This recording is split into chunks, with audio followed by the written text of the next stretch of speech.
cancel. The sunset is cancelled. It makes it worse.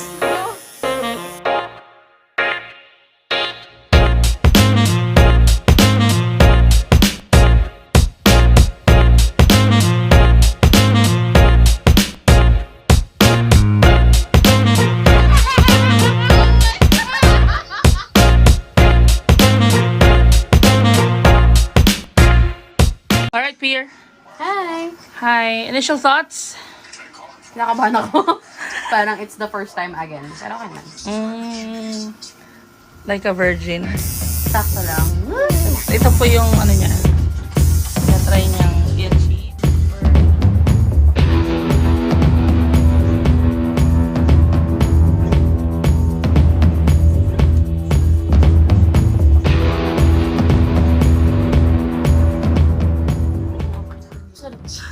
Okay.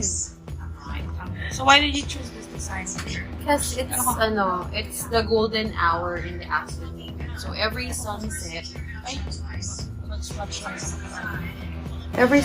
brings a new opportunity.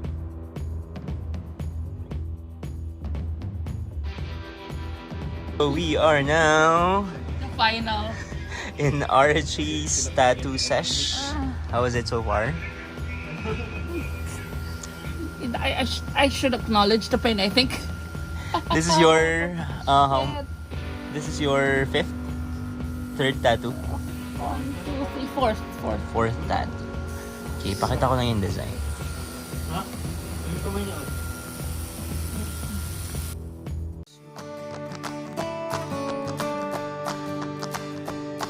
Walk us through your tattoos.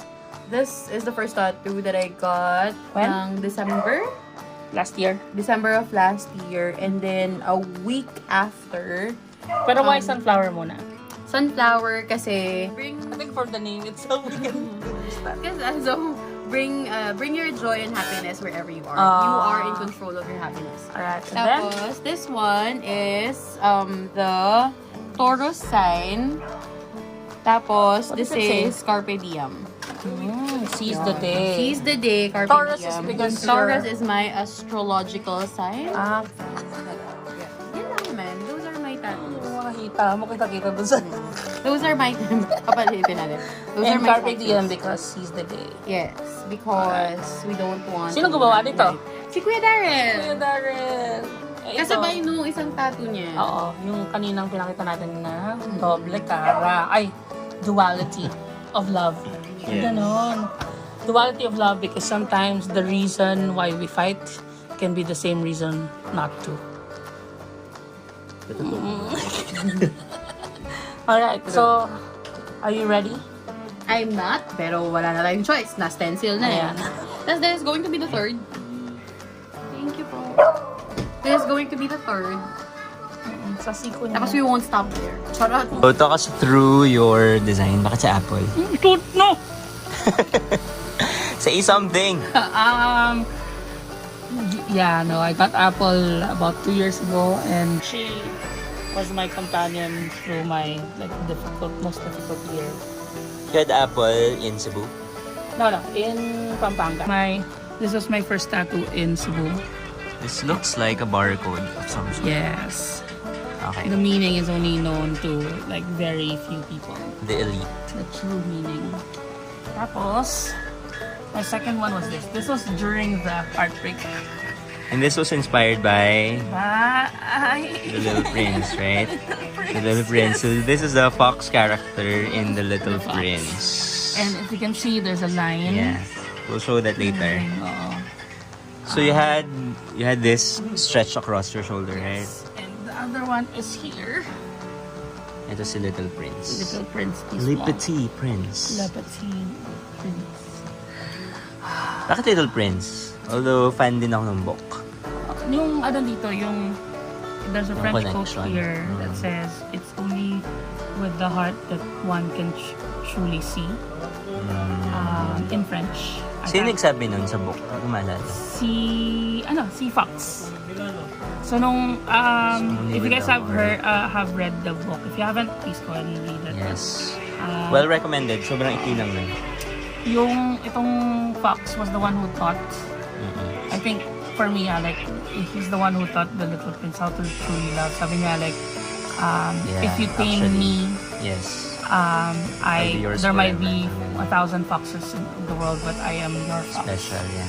But in the end, they had to leave because he had a rose waiting for him on his planet. But I think he forever had a mark in the princess heart. And kaya kaya in two different shoulders kasi they were never meant to be but there's a connecting line. Just like in other people, like people who have made impressions in our lives, it's the same thing.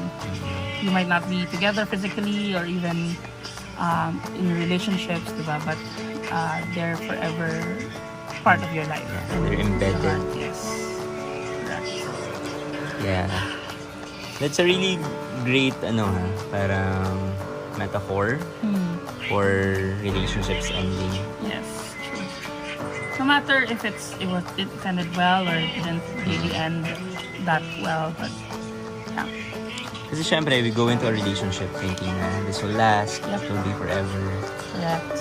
Diba? Pero, some people will make a mark and they will have to pass on. Correct. So, my third tattoo is here. Can you see? I cannot move so much because... Sige, walk through muna lang kami. So, Looks like... this is APR... April? Is that April? 1059. 9? So, my dad's birthday is April 10, 1959. And it looks like a... Yan yung kinuha mo, ay pinagawa mo sa barbershop? Yes, sa barbershop. During, yung surf break sa La Union. And they had like... So, bakit about your dad? So, my dad died last year in October. And I got this around November. Ang tawag dito?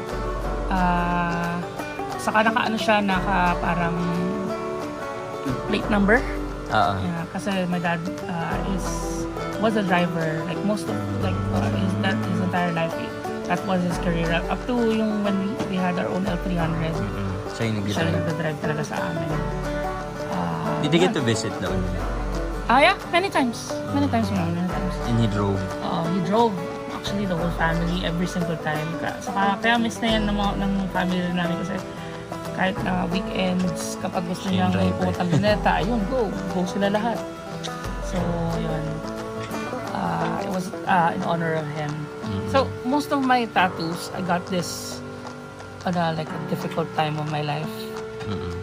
So, I don't... But your fourth is different. Yes, this fourth one is because I want to honor si Apple.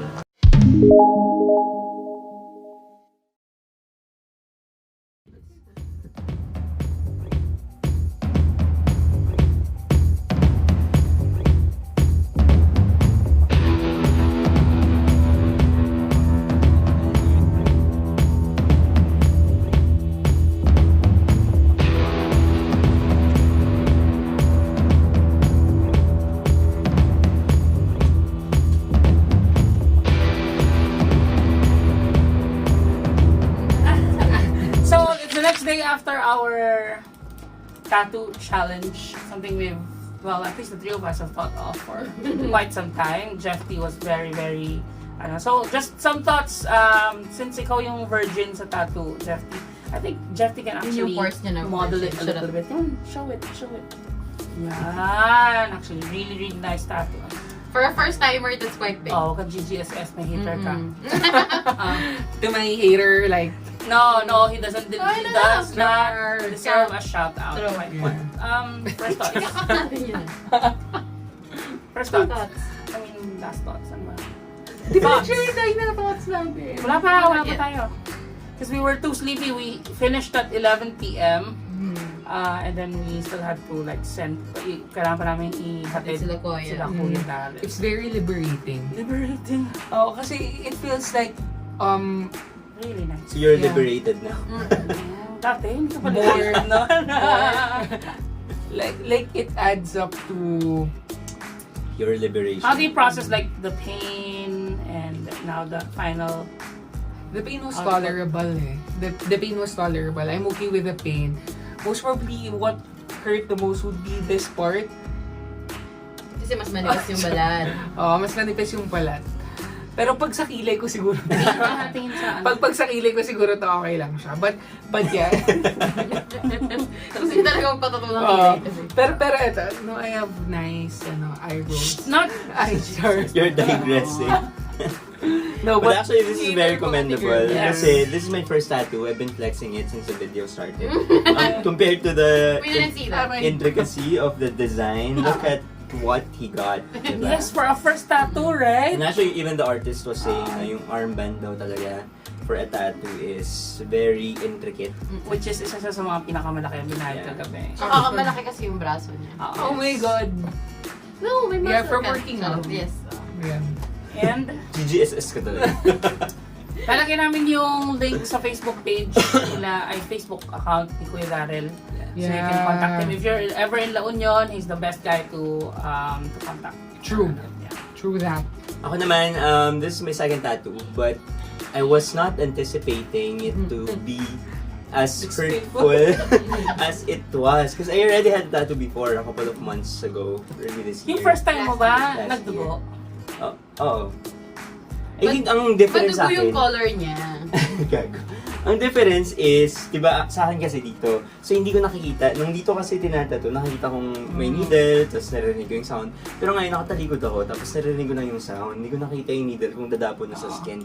So, yung anticipation ng pain, parang, ewan ko, parang nag-hyper reaction yung utak ko na parang, ay, may needle na, may sound na. Hyperventilate. So, it was very challenging.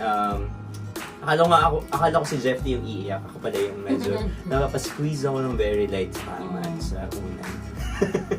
Ako rin, it's the same. And mine was even worse kasi ginagamit ni Kuya Darrell yung rotational,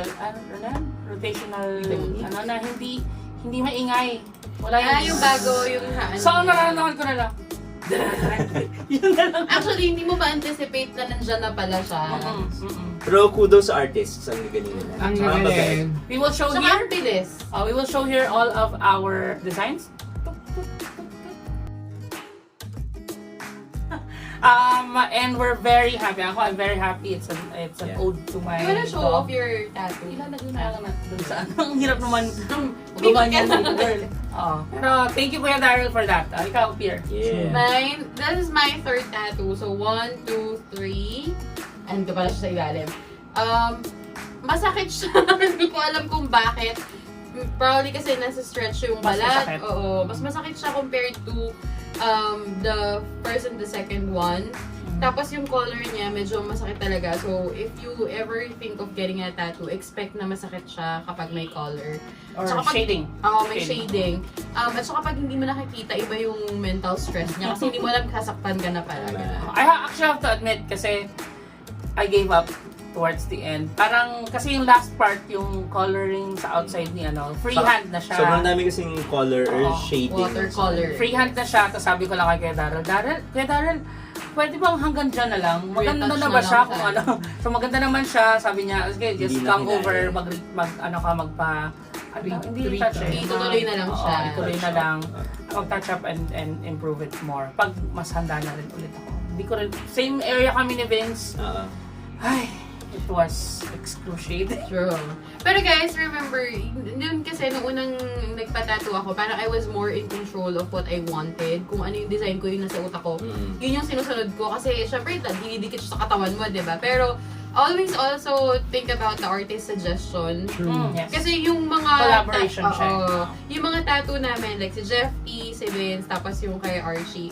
And also mine, we also ask the artist kung ano yung mas magandang version nung dinala mo kasi they will always have inputs about it. Actually, last minute, nag-change kami ng design ni Pierre.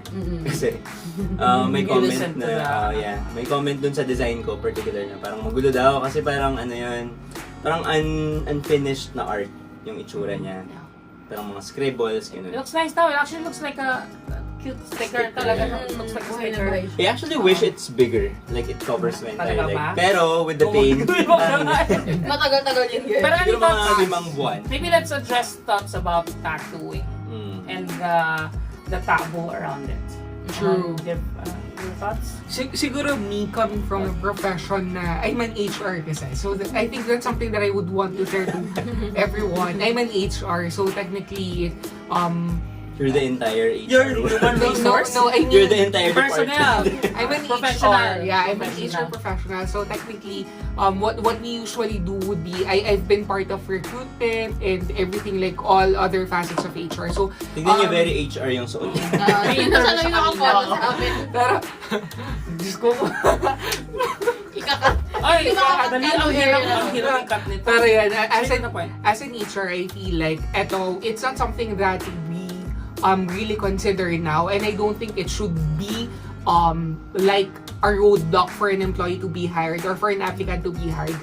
It's a very shallow qualification for you to have like a clean skin, like And be considered decent. true. So, parang even, and not only for tattoo, but also for piercings and everything. So, I don't feel like, with the art that you have, with the art that you want to express, with the use of your body, it feels like it shouldn't be a basis for you to be hired in a company. But if you are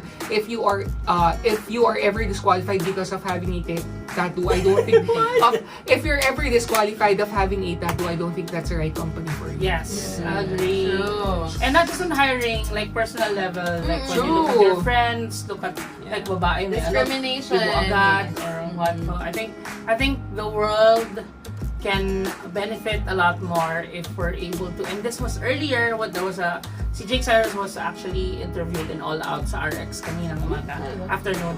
He said that if we had a little bit more compassion and empathy about what each other is going through, I think we'll have a lot less hate, especially It'll be a online. better world. And maybe right now it feels like a tall order, mahirap gawin.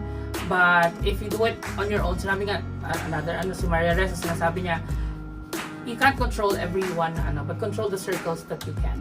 So ikaw, mga friends mo closest to you who will listen to you, yung nanay mo, tatay mo, mga kapatid mo, yun. Share your views and let them understand, educate them. From your perspective, Pierre, knowing that you work with people, like, yeah, I'd like to ask, like, what are your thoughts about employees who report to you na may tattoo? Ano yung usually na, what are your thoughts about it? Kasi for example, ako parang nasa hiring yun eh. Parang that's, I wanted to give an overview kung sakaling may applicant. But you having an employee na it also doesn't define their performance, right? Parang, Sa akin kasi it's personally okay for anyone who I work with to have a tattoo. In the first place, it's their body, it's their decision. Nobody would make that aside from them, right? Yes.